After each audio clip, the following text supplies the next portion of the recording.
Maverick News, the antivirus program for your mind. And now, the Freedom Reporters.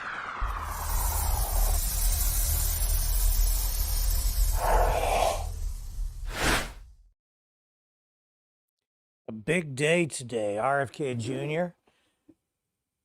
suspended his campaign and he's endorsing Trump. So, special guest lined up at the Trump rally in Arizona this evening. And we're going to go live there and pick up that coverage for you. And to help us along the way through the evening, Joseph is back. And like the network movie, I'm mad as hell and I'm not going to take it anymore. Okay, so yeah, we're gonna go there. Now, Trump is, I guess, supposed to take the stage really just about any moment. Carrie Lake is on the stage there right now. Let me see if I can get the proper feed up. So, Joseph, what's your reaction to RFK Jr. doing what I said he was going to do, drop out? Well, he says he's suspending his campaign and he has endorsed Trump. Reaction. Got a whole list of notes. Hopefully we can get them all in. The two main ones, Trump, of course, has to say, oh, I've always greatly respected him. Well, I'm not running for office. I don't got to say that. I've never respected RFK Jr. But like I said yesterday, this is helpful.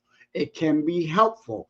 Rivals, if they're going to endorse you, even though you don't agree with them, maybe even on many things like me and him, can be helpful. So he has to, of course, give the platitudes.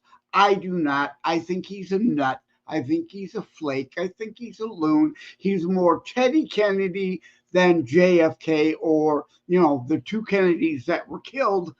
I respected them. But, of course, they were killed. We don't know what would have happened with them 10, 20 years on if they'd have gone full left loon either. So that's kind of the main thing. And the other thing is suspended. I think that's smart. I agree with the way he's doing that. And I like that he said he's taking his name off the ballot in the battlegrounds.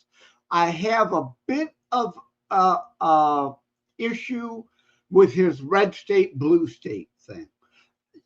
Normally, yes. But this election, as I've said with you before, look how close Lee Zeldin came to knocking off Kathy Jokel. New York would normally be one of those deep blue states, not in play. You leave your name there, it could hurt. But we don't have to worry about New York if it is indeed in play because the Democrats were already engaging in lawfare to block him from the New York ballot anyway. But Nevada, it could make a huge difference. Right. So you agree with his approach with leaving his name on the ballot in some states? I'm not sure that I do. I don't see the point. Well, his whole candidacy was like Perot's. I dare say Nader and Stein would say also to be anti both party. And therefore, he still allows some of his backers to make that point where it indeed won't matter. And, I don't know. I can't think of California, right? I don't think there's a snowball chance in hell of Trump winning there. So if people want to protest vote in California, vote RFK Jr., I think that he's making a point still. I can see that. I can agree with that. Like Perot, was protesting both parties, but he came from the GOP. And that's why most feared he was hurting HW. Now, if Perot would have done an RFK, but he'd have gone back to his own party, to HW Bush. I want this, that, the other thing, if Bush would have agreed to bring the party back to conservatism. That's what Perot was complaining about, the GOP getting away from conservatism. And RFK Jr. tried to go to the Democrats, and they basically said, buzz off. So I think what he's doing is right, because indeed they are now the party of censorship, right? Hiding the dementia. I should have said this 3 years ago. I posted today, Dementia Gate. What did Biden know, and how long ago did he forget it all? Right? They were hiding all that. They are the party of big money, as he said, big pharma, as he said, big AG. Well, I don't know about that, but I guess maybe, possibly.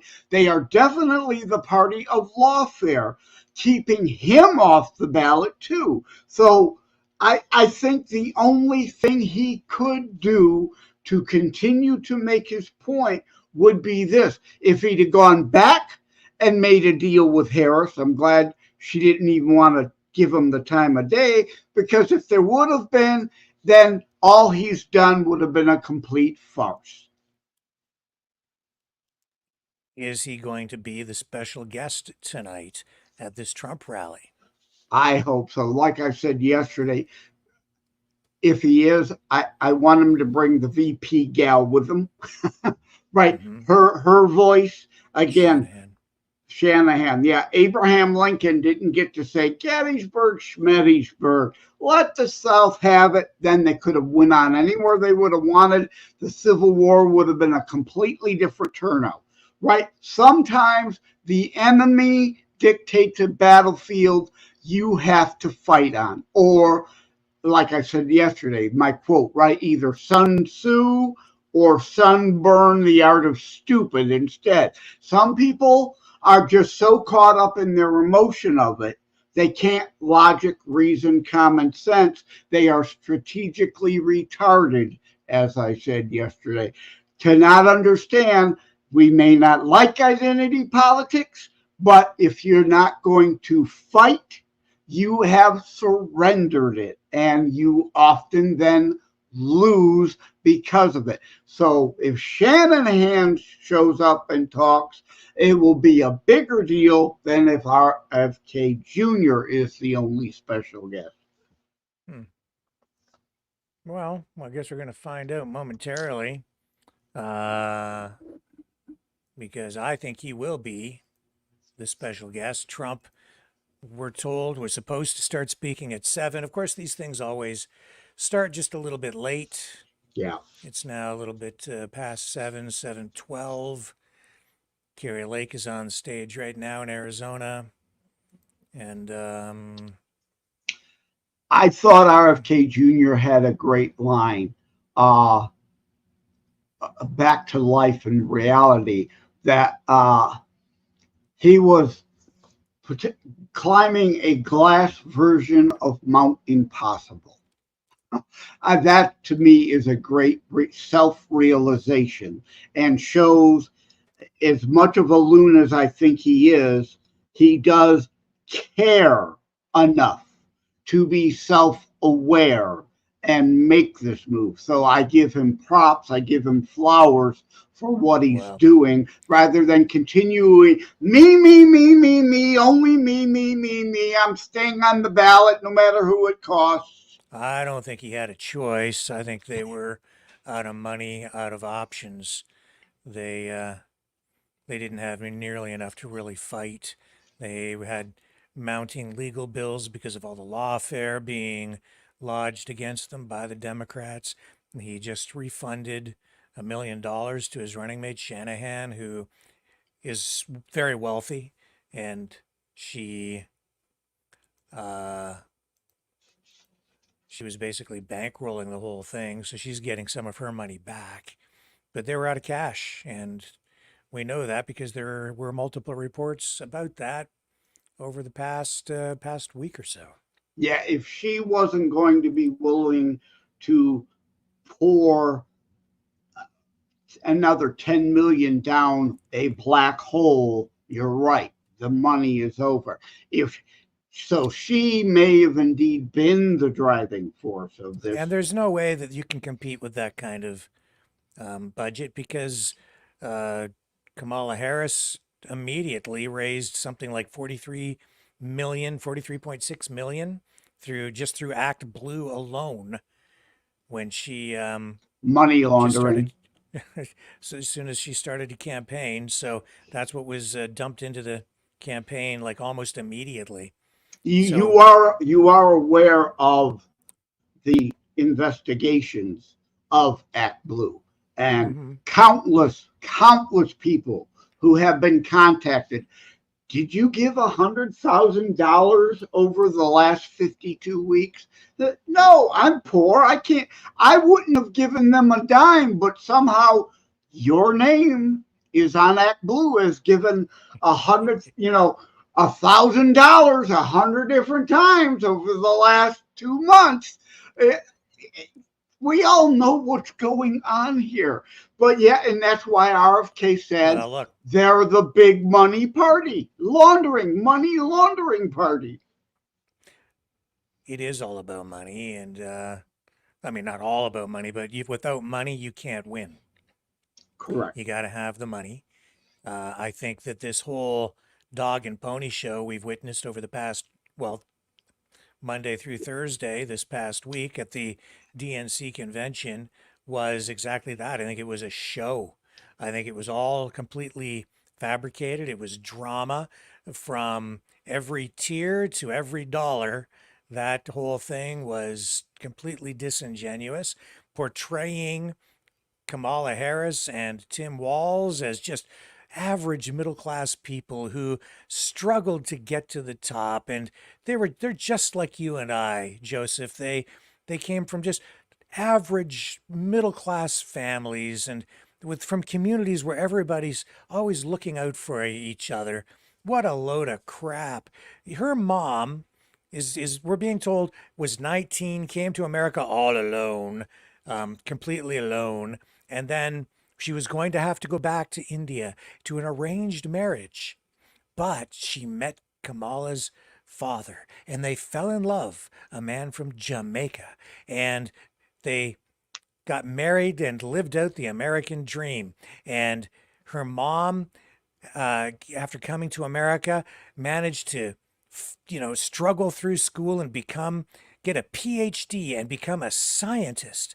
And her father, um, she didn't talk much about her dad, but her dad was a professor at Stanford. Like, that's not middle class. I'm No, sorry. No, no. it's not. If you're a professor at Stanford, you're doing okay. You're making pretty good coin. So was her mom as a scientist, right? Who moved around here, from here to there to there to here. So their average household income back then, we're talking like the 1980s, it must have been close to 750,000 to probably well over $1 million a year. Yeah, So that's not middle class, you no. know? And scientists on what government grant monies. So Yeah. Kamala's And in the government grant and selective scam. information being offered up. I mean, not one syllable about her going to high school in Montreal. That's where she went to high school, Montreal, Canada. Her That mom she lived in Montreal. supposedly rode the bus, segregation busing. Uh-huh, right. That she never talks about her time in Montreal. Um, there's a lot that was left out. But they needed to paint a picture last night of Kamala Harris being middle class. She's, just one of the many Americans who have overcome oppression. It was the classic oppressed versus oppression narrative, which is classic far left, socialist, even communist rhetoric.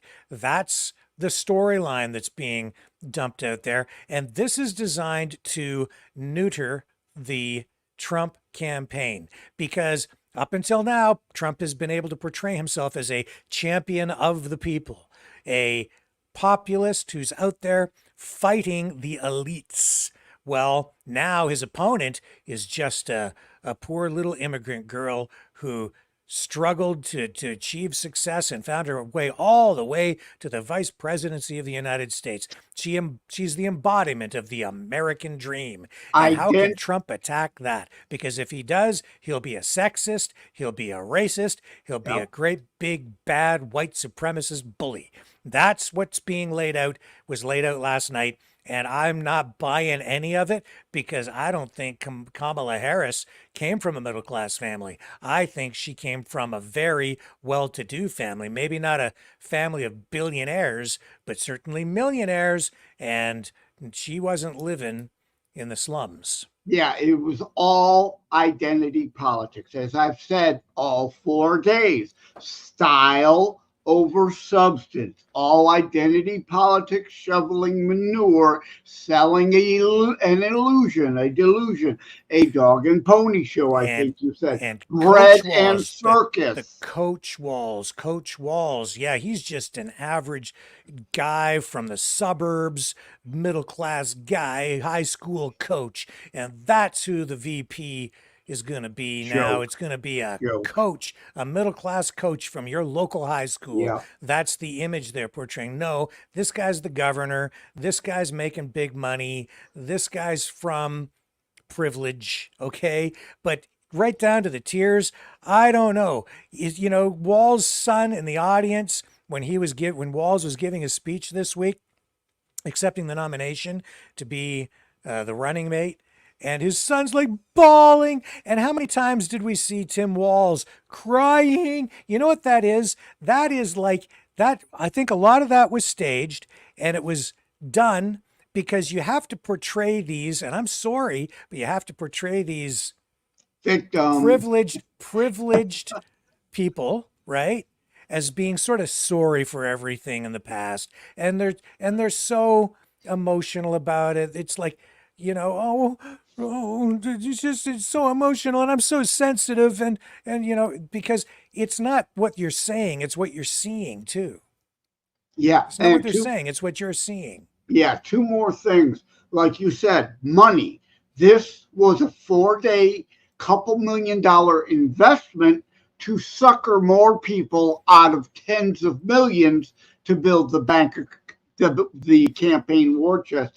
And I love how they were making fun of J.D. Vance, who was not a legacy guy at Yale. He worked hard, barely got himself in, actually. Right? So he's from Yale. As somebody on Newsmax pointed out the other day, there were more Yale and Harvard people on the DNC stage each night than there were elite school people at the RNC stage. And if you look at what the Democrats really are, they're trying to again position themselves as the party fighting for the little guy, the party that's fighting for the middle class, to rebuild the middle class. But look around at that convention. Gigantic hall, massive amounts of money. Look up at the VIP boxes. Those are all mostly occupied by media companies who are paying a starting price just to get into one of those, $500,000 for the convention. And some of those boxes, those VIP boxes, way up top and up in the sky area, right, looking down on everyone, some of those are over $1 million.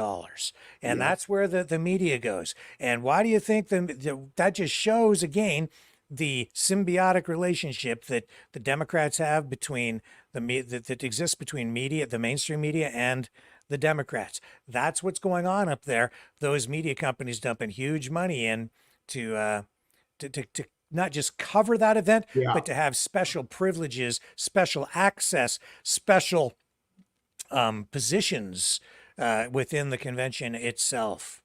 It's like AOC, this eat the rich mentality they try to sell in a $50,000 tax the rich dress. And J.D. Pritzker, multi-billionaire, boasting he's a bigger billionaire than Trump, but they're the party of the little people. And Bernie Sanders, multi-millionaire, still whining about taxing the rich their fair share, and his and Obama's both oceanfront properties they've bought in the last 10 years while peddling climate hoax that the oceans are rising and all that coastline is going to go away. What they do versus what they say should be what you pay attention to. You said it yesterday also, right? Look, not listen, look. That's right. You need to judge them by their actions. And Kamala Harris has a track record as vice president. She's trying to say that there's, vote for her for a new way forward. She's had 4 years in the White House with Biden. And what has she done? Right? Look Yeah. at what she's done. What do you mean a new way forward? You've had opportunities to fix this border problem. Now you're saying you're going to fix it after 4 years. What have you done? You were in charge of the border and didn't really do anything to fix it at all. Yeah. Yeah, on the 5 on Fox today. I watched the 5 and I watched Gutfeld. Other than that, I watch Newsmax, or if and when I can, I prefer OAN. But on the 5, I forget which one said it. They didn't use this word, but it's appropriate.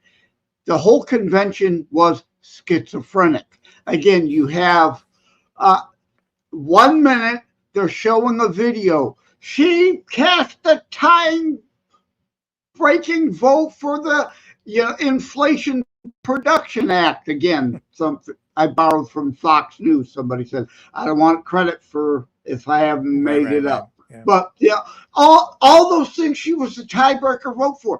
They had a video. But yet when she comes on the stage, she's pretending she was not a part of any of it. She's an outsider. She's new. She's different. Forget these last 4 years were your party, not Trump, your party. And you were in that administration. I mean, it's just mind-blowing how schizophrenic and ridiculous they expect people to swallow this hypocrisy. And yet there are some out there who, probably a lot of libertarians smoking a bowl every day. Oh man, I'm chill. They got plenty of money for their munchies right after they've smoked their bowl. Yeah, I don't have to be a victim of crime to sympathize with someone who's in an area that might fall victim to crime. I didn't have to serve. I know veterans, some who have been hurt, some who have died, to know and understand and get upset at times about these things, right? That doesn't mean, though, if I raise my voice, I've left behind logic, reason, and common sense. I maintain that through that I'm mad as hell and I'm not going to take it anymore rant, like network movie. So to let everybody know, we are on YouTube right now, but we're not going to stay there because they won't like this content simply because, not because of what we're going to say, not because we're breaking any YouTube rules at all, but they're just not going to like it.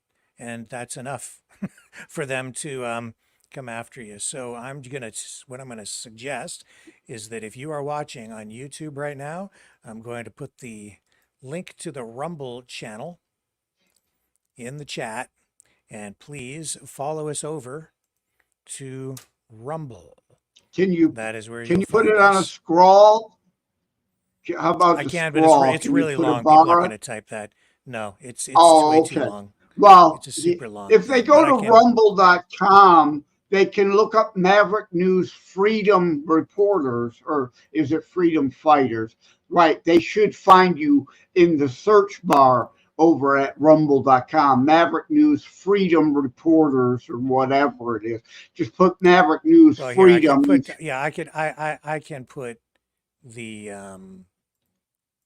I can put that up on a banner for the channel. So for the channel, here it is. There, that would work. Just put up the channel. So the benefit of people seeing on my YouTube stream, yes, please now go over to rumble.com/c/Maverick, where Rumble won't give us a hard time because, yeah, when Rick drops the YouTube feed, I'm dropping my YouTube channel stream also.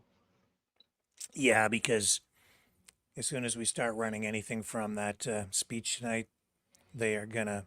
Yeah, in fact, I think we're about ready to go there now. Maybe, Yeah, maybe. YouTube will freak out. Yeah, the main feed hasn't started here yet, though. I don't know. Let me just check this. Yeah, I've got Fox News Yep, on, we're here. We go. and He's they're coming in. showing him. He's Yeah, coming he's in. coming in We now. are dropping YouTube right now. Goodbye, YouTube. And oh, oops. Okay.